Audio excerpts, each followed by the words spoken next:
Hello students, welcome to my class 8 and I will welcome to all the students who are seeing my videos, and also I welcome to the person who are also seeing my videos.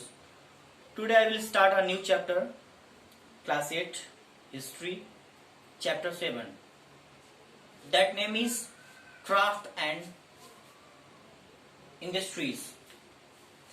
Before explanation any points, firstly I would like to tell you the summary of the chapter, what we discuss among with you in this chapter.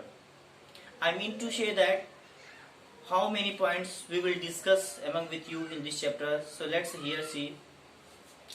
I will discuss about craft and industries, and here textile industry, condition before British rule, and also how textile were named. Next is British traded in India textiles,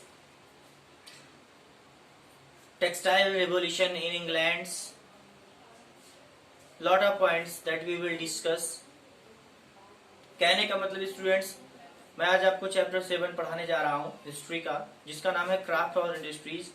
इसमें हम यह पढ़ेंगे इस chapter में कि overall पहले जब भारत में किस तरह की कारीगरी थी, उसके बाद भारत से कैसे यह कारीगरी को छीना गया, हटाया गया.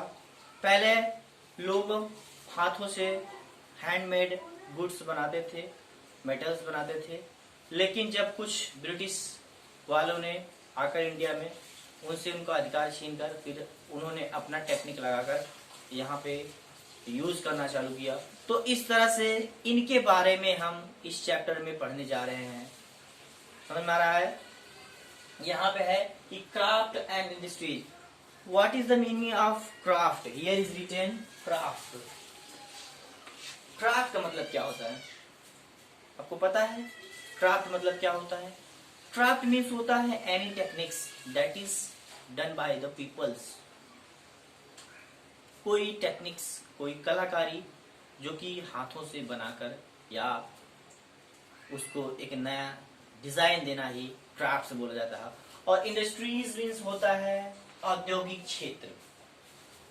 औद्योगिक क्षेत्र मीन्स होता है where the raw materials are supplied and stored and making the things from the raw materials. Dear students, industries means होता है कि जहाँ पे हमारे रॉ मटेरियल्स आते हैं. रॉ मटेरियल्स आकर वहाँ पे यूज किए जाते हैं. कच्चे पदार्थ, कहने का मतलब कच्चे पदार्थ जो होते हैं आकर यूज किए जाते हैं और उनसे एक नया चीज बनाया जाता है. तो उसी को बोलते हैं रॉ मटेरियल्स इंडस्ट्रीज. क्योंकि यह जानते हैं, आपको पता है कि ये जो जितने भी इंडस्ट्रीज में मैन्युफैक्चर किए जाते हैं थिंग्स को, वह रॉ मटेरियल्स ही होते हैं, कच्चे पदार्थ होते हैं. कच्चा चीज उसको लाकर उसको फिर मॉडिफाइड करके फिर एक नया रूप दिया जाता है. तो डियर स्टूडेंट्स, ऐसे ही कुछ बात थी आपके भारत में जब पहले when the peoples were used to handmade goods. Which type of goods they were used? So let's see.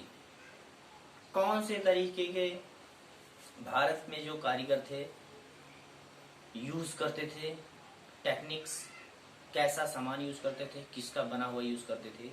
चलिए देखते हैं. यहाँ पे है कि at the beginning of the modern period India had many industries that produce handicraft. जब modern period start हुआ यानी आधुनिक समय, तो उस समय भारत के पास बहुत अच्छी टेक्निक्स थी, बहुत अच्छे थिंग्स थे जो हैंडमेड गुड मतलब होता है the things which is made by peoples hand. ऐसा चीज जो कि हाथ के द्वारा तैयार किया गया हो, उसी को हैंडमेड गुड बोलते हैं. Among these were the textiles and metal working industries. और यह जो हैंडमेड गुड होता था जनरली दो तरीके से बनाए जाते थे, दो कैटेगराइज करके बनाया जाता था. एक टेक्सटाइल और एक मेटल वर्किंग. टेक्सटाइल मतलब जो कपड़ा तैयार किया जाता था, और एक होता था मेटल वर्किंग। मेटल वर्किंग मतलब होता है धातुओं का जो वर्क होता था, यानी धातु का जो वर्क होता था उसी को बोलते हैं मेटल वर्किंग। अब टेक्सटाइल कैसे, how the textile were made, कैसे टेक्सटाइल को बनाया जाता था।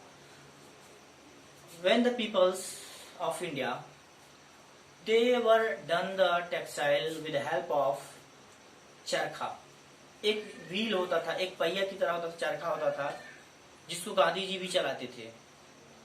जब वे स्वदेशी मूवमेंट चलाए थे उन्होंने भी चरखा को इस्तेमाल करते थे, यानी अपने हाथ से ही कपड़ा को बनाते थे और उसी कपड़े को पहनते थे।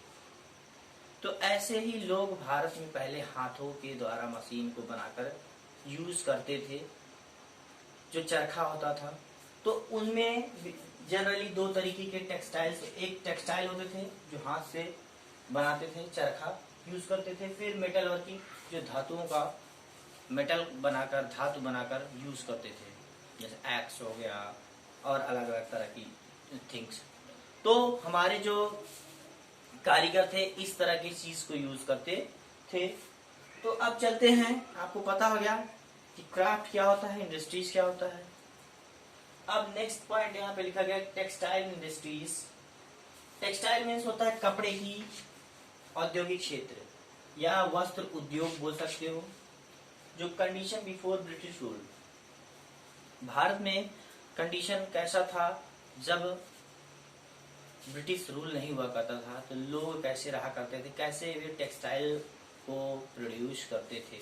चलिए देखते हैं यहाँ पे कि before coming under British control in the mid 18th century. Mid 18th century मतलब जानते हैं मध्य 18वीं शताब्दी में, of raw cotton and handloom industries employed the largest number of men and women in India. उस समय भारत में 18वीं शताब्दी के मध्य में भारत के पास जो आदमी और औरत थे ये कच्चे पदार्थों से बहुत अच्छा सामान बनाते थे, जैसे चरखा चलाकर मतलब जो सूत काटते थे, जो धागा बनाते थे, जो कपड़े यूज में करते थे। उसके बाद फिर इसी में सब लोग एम्प्लॉयड रहते थे, इसी में सब लोग काम करते थे। कौन सब लोग? भारतीय लोग। जब ब्रिटिश का शासन नहीं हुआ था, जब ब्रिटिश वाले रूल नहीं कर रहे थे, फिर क्या हुआ आगे, जैसे कुछ एग्जांपल्स यहाँ पे हम बता सकते हैं। बहुत सारे थिंग्स को भी तैयार करके देवर शोल्ड टू अदर प्लेसेस, वे उस सामानों को तैयार करके दूसरी जगह पर भी बेचते थे। इसमें एग्जांपल्स जैसे मुस्लिम, कालिको एंड चीन्स। अब कालिको क्या होता है यहाँ पे देखते हैं, इसका एग्जांपल है जो कपड़े कुछ बनाते थे जिस तरह के, और इसमें अलग अलग तरह के लोग बनाते थे और अलग अलग तरह के लोग स्टेट में बेचते भी थे। जैसे इसमें पंजाब, हरियाणा, राजस्थान, इन सभी जगह पर भी वर्क होता था। फिर आपके साउथ इंडिया में भी कुछ वर्क होता था, फिर calico was a course cotton fabric. अब कैलिको क्या होता है यहाँ पे देखते हैं कि calico was a coarse cotton fabric which was not bleached. Calico was which was bleached. जैसे जो कैलिको होता है वह क्या होता है कि एक कपड़े का एग्जाम्पल है। क्या है? कैलिको जो है कॉटन है, कपड़े का एग्जाम्पल है कि calico was a course cotton fabric which was not bleached, जो ब्लीच्ड नहीं किया जाता था। तो ये कुछ एग्जाम्पल थे, ये स्टूडेंट्स ये कुछ एग्जाम्पल थे। अब चलते हैं, देखते हैं कि British trade in India textile. When the British had started to ruling in India, how they traded. कहने का मतलब कि जब भारत में ब्रिटिश वाले आ गए तो उनका टेक्सटाइल, कपड़े का व्यापार किस तरह से हुआ करता था। Textile were the chief item of the English east India company traded in India. पता है आपको कि इंडिया ईस्ट इंडिया कंपनी पहले आई थी, वो अपने ट्रेड करने के पर्पज से आई थी। When they saw that a large number of peoples are engaging in the doing the like this activity, so they thought even I will do such type of things, then will better for us. उनके दिमाग में आया British वालों के ये जो भी चीजें हैं अगर हमें तैयार करके देंगे, हम इसे सस्ते रेट में खरीदेंगे और इसको हाईली रेट में बेचेंगे। फिर क्या किया उन्होंने, जो रॉ मटेरियल्स ये खोज रहे थे इंडिया वाले, उन्होंने भी रॉ मटेरियल्स को खोजना चालू कर दिया। फिर रॉ मटेरियल्स को खोज करके क्या किए कि यहाँ की टेक्निक सीखकर फिर वे अपने यहाँ भी यही काम करवाना चालू कर दिए। कौन? ब्रिटिश वाले।